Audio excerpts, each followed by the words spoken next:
So what does Joe Gruters, the overdevelopment of Manatee County, and the shutdown of the Republican Executive Committee have in common? Well, it has a lot to do with one another, and if you stay tuned, you're going to understand the connection between all these things. My name is Eddie Spear, and I'm one of the grassroots conservatives who helped flip Manatee County back to America First values. I was set to be the next chairman of the REC, the Republican Executive Committee, but instead the Republican Party of Florida shut the entire thing down. The entire group of 180 individuals were just told, you don't exist, go home. And today I want to tell you the story in plain English. In America, power is supposed to flow up from the people, from we the people. And government gets its power from the consent of the governed. That's you, that's me, that's the voters. And we elect precinct committee men and precinct committee women, and these local leaders then elect the county REC board, the Republican Executive Committee board. The REC runs the local party, raises money, knocks on doors, and sends our best people up to the state level. That's bottom up, simple, fair, and American. Meetings are supposed to follow basic rules that are defined by Robert's Rules of Order and also our county constitution. So everyone gets a chance to speak and offer ideas, debate, and vote. That's how free people govern themselves. In the August 2024 primary, we grassroots conservatives won big. It sent political shockwaves throughout the state. We identified the corruption of political consultants, their candidates, and their connections to overdevelopment of our region. We voted them out, and we broke the monopoly that the lobbyists had in Manatee County and their crony capitalism corruption. We also elected Trent Wayman as our state committee man and Jacqueline Heisey as our state committee woman in a county-wide election. These are important positions that link our county to the state party. And then I was announced at the Manatee County Republican Liberty Caucus as the overwhelming grassroots choice to be the next REC chairman, and we were ready to work.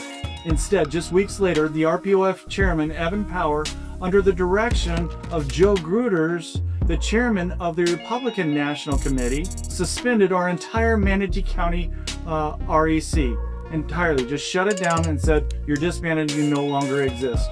He said there were grievances and a break-in. Funny thing is, those grievances came from us because we wanted to vote out the old leadership that wasn't delivering. Joe Gruters didn't call a meeting, didn't investigate, they didn't follow Robert's Rules of Order.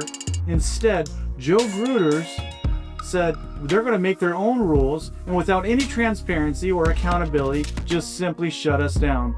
In 2025, Joe Gruters and the RNC went even further. They ignored the election results that you voted for. You voted for Trent Wayman and Jackie Heisey to be your state committee man and woman. That vote was overturned. They replaced Trent and Jackie and 180 others with hand-picked friends and installed an entirely new REC board with people like Mark Flanagan as chairman. No election, no debate, just done.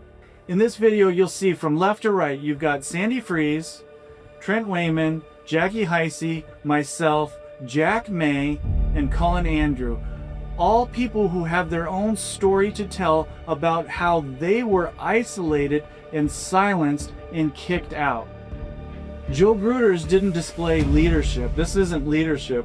This is tyranny wearing a suit. It's top-down control. A small group in Tallahassee, a small group right there in Washington, D.C., or in this case with Joe Gruters right here in our backyard, deciding that they know better than you and the voters. Real conservatism starts at the grassroots, and it's bottom up. Real leadership listens, debates, and respects the will of we the people. This is critical right now because the same leadership that has been elevated now to the head of the Republican National Committee, none other than Joe Gruters, is now trying to decide for you who will be your next representative in Congress. And he has decided that that representative should be his wife. Are you kidding me? Will the nepotism and the grift, is there any shame left anymore? But we can take our party back, and we can take our government back. And we can make sure the voice of we the people is heard loud and clear in Washington, D.C., and Tallahassee, and here in Manatee County.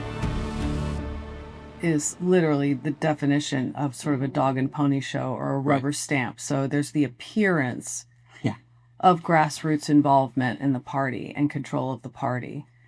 But the reality is the opposite. Right. What they want are people to follow along have sort of a political theater of that party, and they make all the decisions top down, decide on candidates, really give you no choice in primary elections. So you can have the debate, you can have discussion. They're proponents of having debate, having discussion, being open to the grassroots, as long as the grassroots agrees with them. And as long as the grassroots doesn't stop the developers from overdeveloping this area, as long as the grassroots doesn't call out lobbyists and political corruption.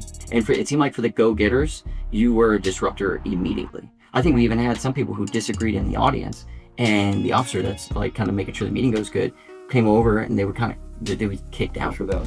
And it seemed like, you're right, around that time, it started happening even in our county, where a lot of the grassroots were sucked in, like they were welcomed, and the credit was taken from the REC that, look at what we did. And the grassroots were like, well, we're a part of it now. It's for all of us to be congratulatory of. But then they were exiled immediately. So we came in and we did the unthinkable, which was to actually be the grassroots voice, Right. to actually Right. learn the rules, to actually want to participate in democracy, and they just couldn't have it. Right. And the answer to that, once we had control of the floor and we were actually challenging things, like our chair actually was a big problem. She was spending a lot of money and not getting approvals. And that became a big issue. What happened was they just stopped having meetings. And then did they even lock people out of the building, from what I remember? Yes, the headquarters. We Yeah. were locked out of the headquarters for the primary election. Because they wanted to control that election. There were fake voter guides that were put out Right. with endorsements and things like that. But there was no way. People were trying to go there to get signs or information, and the phones were forwarded to the chair's selected people to push the candidates that they wanted to push in that election. So you've got fake voter guides being put out with connections back to Joe Gruters.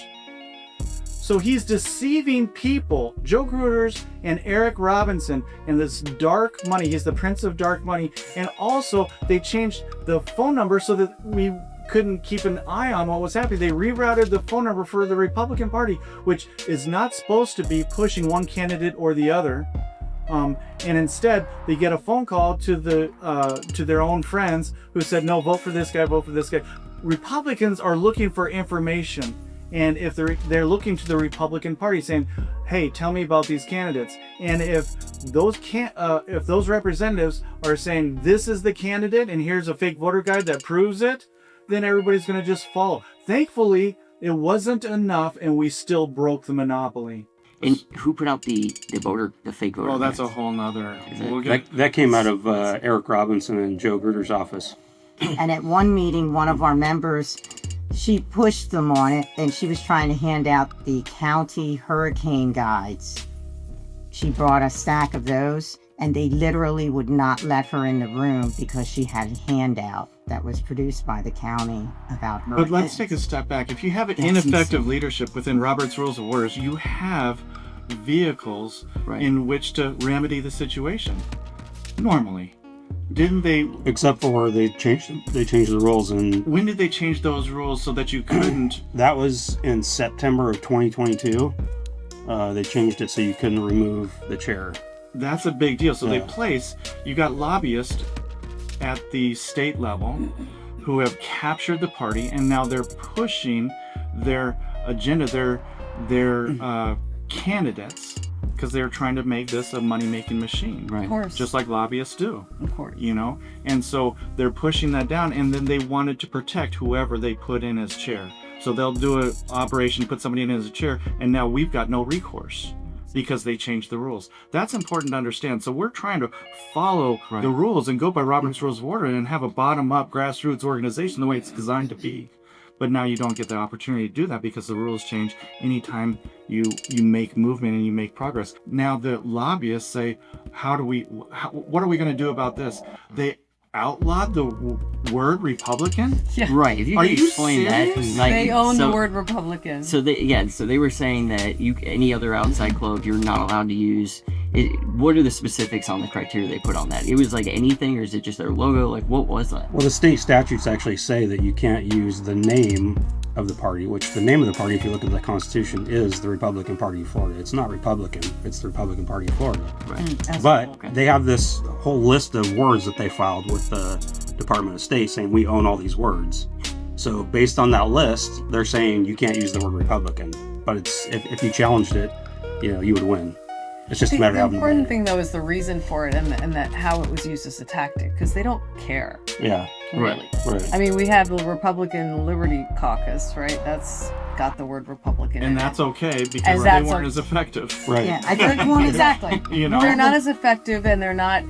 They weren't as in their face, and they basically. So it's okay if they use. So you can see by the unequal application Right, of it that tells you a lot. standard Yeah. that it was a targeted attempt to simply silence the people who were trying to well, in May- the same people who were trying to participate in the REC. This is what they did, and they tried to outlaw, and they actually did outlaw the word Republican.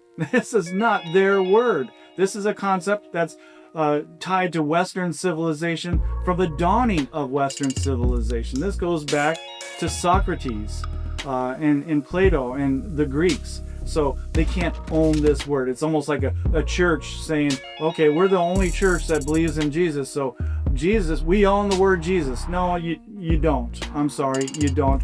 And the Republican Party of Florida does not own the word Republican. My name is Eddie Spear, and I'm running for Congress. And if you're going to take out a rhino, what are you going to need? You're going to need a spear. All right, go win and Godspeed.